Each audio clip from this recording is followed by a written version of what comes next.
एक बार देवर्षि नारद भगवान विष्णु के पास गए और प्रणाम करते हुए बोले, भगवान मुझे सत्संग की महिमा सुनाइए। भगवान मुस्कुराते हुए बोले, नारद तुम यहाँ से आगे जाओ, वहाँ इमली के पेड़ पर एक रंगीन प्राणी मिलेगा। वह सत्संग की महिमा जानता है, वही तुम्हें समझाएगा भी। नारद जी खुशी खुशी इमली के पेड़ के पास गए और गिरगिट से बातें करने लगे। उन्होंने गिरगिट से सत्संग की महिमा के बारे में पूछा। सवाल सुनते ही गिरगिट पेड़ से नीचे गिर गया और छटपटाते हुए प्राण छोड़ दिए। नारद जी आश्चर्यचकित होकर लौट आए और भगवान को सारा वृत्तांत सुनाया। भगवान ने मुस्कुराते हुए कहा, इस बार तुम नगर के उस धनवान के घर जाओ और वहाँ जो तोता पिंजरे में दिखेगा उसी से सत्संग की महिमा पूछ लेना। नारद जी क्षण भर में वहाँ पहुँच गए और तोते से सत्संग का महत्व पूछा। थोड़ी देर बाद ही तोते की आंखें बंद हो गई और उसके भी प्राण पखेरु उड़ गए। इस बार तो नारद जी भी घबरा गए और दौड़े दौड़े भगवान कृष्ण के पास पहुँचे।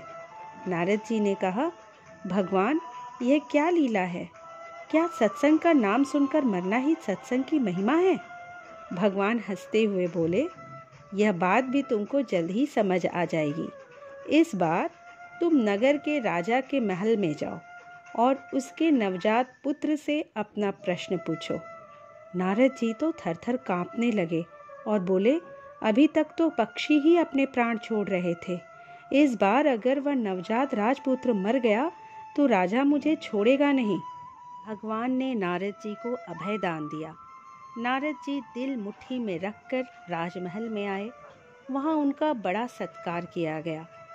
अब तक राजा को कोई संतान नहीं थी, अतः पुत्र के जन्म पर बड़े आनंदोल्लास से उत्सव मनाया जा रहा था।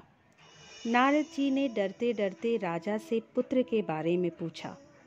नारद जी को राजपुत्र के पास ले जाया गया। पसीने से तर होते हुए मन ही मन श्री हरि का नाम लेते हुए नारद जी ने राजपुत्र से सत्संग की महिमा के बारे में प्रश्न किया तो वह नवजात शिशु हंस पड़ा और बोला, महाराज चंदन को अपनी सुगंध और अमृत को अपने माधुर्य का पता नहीं होता। ऐसे ही आप अपनी महिमा नहीं जानते, इसलिए मुझसे पूछ रहे हैं। वास्तव में आप ही के क्षण मात्र के संग से मैं गिरगिट की योनि से मुक्त हो गया और आप ही के दर्शन मात्र से तोते की क्षुद्र योनि से मुक्त होकर इस मनुष्य जन्म को पा सका। आपके सानिध्य मात्र से मेरी कितनी सारी योनियां कट गई और मैं सीधे मानव तन में ही नहीं पहुंचा, अपितु राजपुत्र भी बना। यह सत्संग का ही अद्भुत प्रभाव है। बालक बोला, हे ऋषिवर, अब मुझे आशीर्वाद दे कि मैं मनुष्य जन्म के परम लक्ष्य को पालूं। नारद जी ने खुशी खुशी आशीर्वाद दिया और भगवान श्री हरि के पास जाकर सब कुछ बता दिया।